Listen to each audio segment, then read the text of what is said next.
ಅಲ್ರಿ, ದೆಹಲಿಯಲ್ಲಿ ಸುಪ್ರೀಂ ಕೋರ್ಟ್ನಲ್ಲಿ ನಿಂತ್ಕೊಂಡು ಘರ್ಜಿಸುವ ಕನ್ನಡಿಗ ವಕೀಲರಿಗೆ ಕೊರತೆ ಇತ್ತಾ? ಕಡಿಮೆ ಇದ್ರ? ಎಂತೆಂಥ ವಕೀಲರು ಬೇಕು. ಆದರೆ 6 ಜನರ ಅಡಿಷನಲ್ ಅಡ್ವೊಕೇಟ್ ಜನರಲ್ ಪೈಕಿ ಒಬ್ಬರು ಮಾತ್ರ ಕನ್ನಡಿಗರು, ಒಬ್ಬರು ಮಾತ್ರ.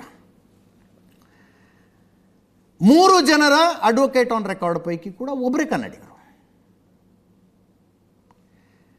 ಅಮನ್ ಪವಾರ್ ಡೆಲ್ಲಿ, ಆವಿಷ್ಕಾರ್ ಸಿಂಘ್ವಿ ಡೆಲ್ಲಿ, ಮೊಹಮ್ಮದ್ ಅಲಿ ಖಾನ್ ಡೆಲ್ಲಿ, ಪ್ರತೀಕ್ ಛಡ್ಡಾ ಡೆಲ್ಲಿ, ತರನ್ನೂಮ್ ಚೀಮಾ ಪಂಜಾಬ್, ನಿಶಾಂತ್ ಪಾಟೀಲ್ ಕರ್ನಾಟಕ.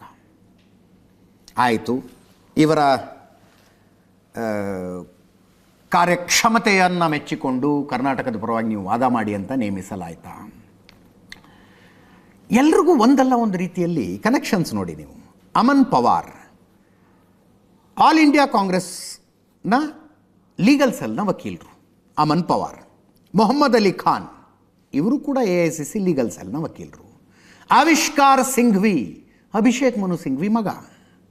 ಪ್ರತೀಕ್ ಛಡ್ಡಾ ರಾಬರ್ಟ್ ವಾದ್ರಾ ಅವರ ಕೇಸ್ಗಳನ್ನು ಹ್ಯಾಂಡಲ್ ಮಾಡ್ತಾ ಇದ್ದ ವಕೀಲರು.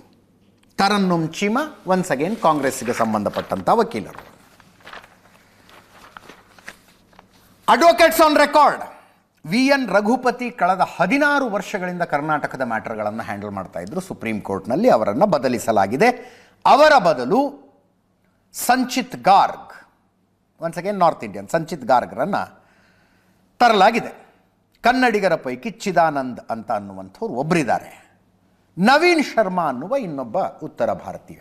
ಅಡ್ವೊಕೇಟ್ಸ್ ಆನ್ ರೆಕಾರ್ಡ್ 3 ಜನರ ಪೈಕಿ ಒಬ್ಬರು ಕನ್ನಡಿಗರು.